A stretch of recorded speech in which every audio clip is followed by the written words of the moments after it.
Bro, maafin majuan dikit ya. Saya pengen tanya, kalau suami meninggal sama anak mati, mendingan mana?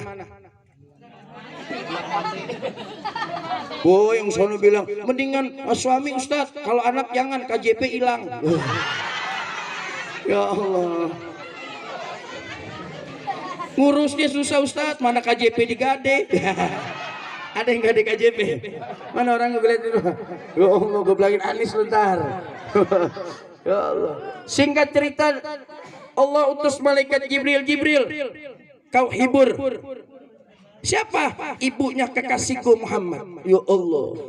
Dibisikin sama Jibril, tenang Aminah, jangan sedih, jangan galau. Emang kenapa? Besok bansos turun. Minyak goreng murah. Ya Allah.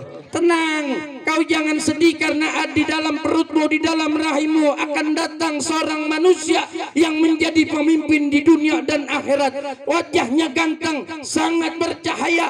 Dia akan menjadi penutup para nabi. Wah, girang, seneng. Dibilangin bansos datang girang. Ya Allah, KJP turun, alhamdulillah. Bisa beli make up. Ya, bisa tukar duit cairin di toko. Ya kan mayan cepet. Anak 5 yang ngatu SD, SMP, yang ngatu SMA, yang ngatu TK, yang TK digitakin mulu, nggak ada KJP-nya. Ya Allah.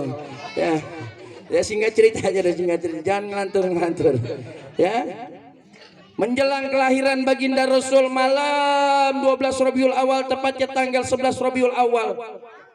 Bapaknya Nabi Muhammad udah meninggal dunia, diurusin sama kakeknya. Siapa kakeknya Rasulullah?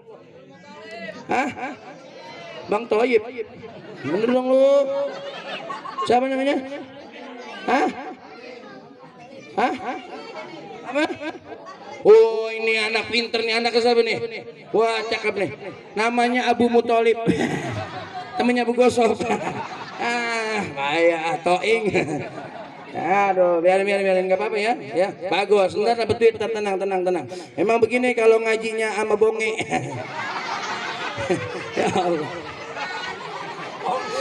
Sampai mana itu? Ya. Menjelang kelahirannya Nabi Muhammad jam 12 malam, tengah malam buta. Kakeknya Nabi Muhammad, ya, Abdul Muthalib keliling-keliling kota Mekah nyari bidan kagak ada. Nyari RSUD kagak belum ada. Akhirnya nyari dukun beranak. Tuh yang teriak gede ini lahirnya di sesar nih. Sama dokter. Ya Allah. Nyari dukun beranak.